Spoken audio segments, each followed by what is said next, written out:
صحبت‌های جنجالی یکتا ناصر درباره دزدیدن دخترش سوفیا توسط پدرش حواشی زیادی به وجود آورد. بریم سراغ ویدیو.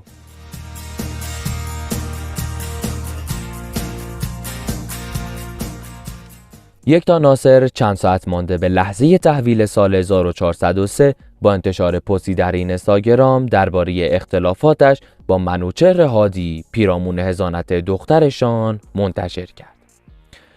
او در ویدیویش گفت التماس میکنم کمکم کنید.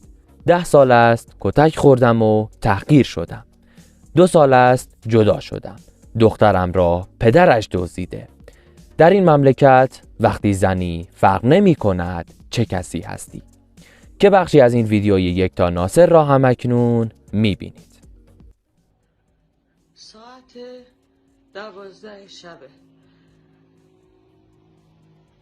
29 اسفند. اینجا خونه من و دخترم سوفیاست که پدرش دزدیدتش.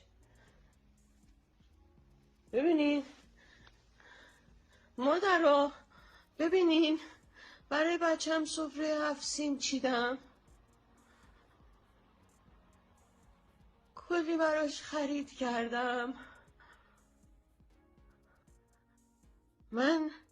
من یکتا ناصرم. همین الان از کلانتری اومدم. 2 ساله که جدا شدم. 10 سال کتک خوردم. حرف نزدم. گفتم قانون. الان تعطیلیه.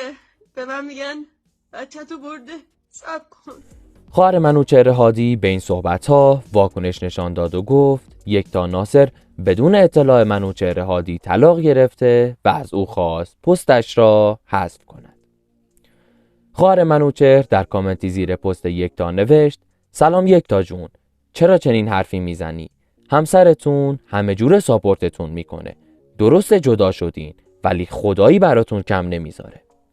ایشون با یک ساک لباس از منزلشون که به نام شما ثبت کرده بود رفت و همه داراییشو برای رفاه شما و سوفیا گذاشت.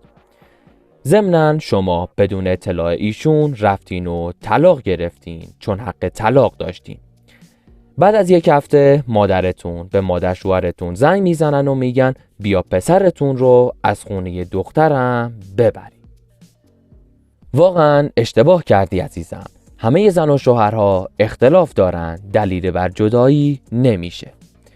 شما عاشق همدیگه بودین. آخه چرا باید اینجوری میشد؟ حداقل به خاطر دخترتون نباید چنین تصمیمی میگرفتین. ضمناً آقای هادی هیچ وقت چنین کاری نمیکنه. چرا میگین دخترم رو دزدیده؟ چرا این لفظ رو به کار میبرید؟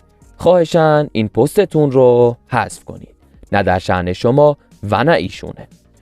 امیدوارم در سال جدید اتفاقات خوبی براتون بیفته. آمین. منوچهر هادی هم با انتشار پستی به ادعای یکتا ناصر درباره دزدیدن سوفیا واکنش نشان داد. منوچهر گفت یکتا مادر بچه منه و من با دستور مستقیم از دفتر دادگاه با هماهنگی و توافق بچه رو از دستان خود مادر تحویل گرفتم. با تبریک سال نو به مدت 4 روز. از 4م تا آخر تعطیلات هم بچه پیش مادرشه.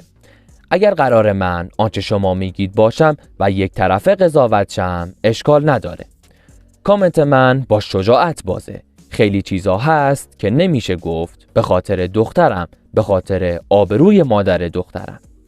شما قضاوت کنید، هرچی دوست دارید بنویسید و من هیچ گله‌ای ندارم.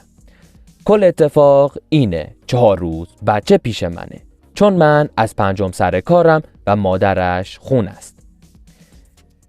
همین به خدا، چیز دیگری نیست. اگه این اسمش دزدیه من کثیف عالم. اگه ایشان به دلیل ناخوش احوالی و برخورد احساسی این ویدیو رو گذاشتن خودشون مقصرن و حتما در دادگاه اعاده حیثیت میشه و باید پاسخ بدهند و باید در همین صفحه شخصیشان عذرخواهی کنند. بابت تمام دروغ‌ها و تشویش اذهان علیه بنده ایشان باید پاسخگو باشد. البته از همین الان بخشیدم ایشان را. اگر هم دادگاه من را متهم کرد، گردن من از مو باریک‌تر. فقط و فقط قانون، قانون و قانون. امیدوارم حال مادر بچه خوب باشه و نگران نباشه.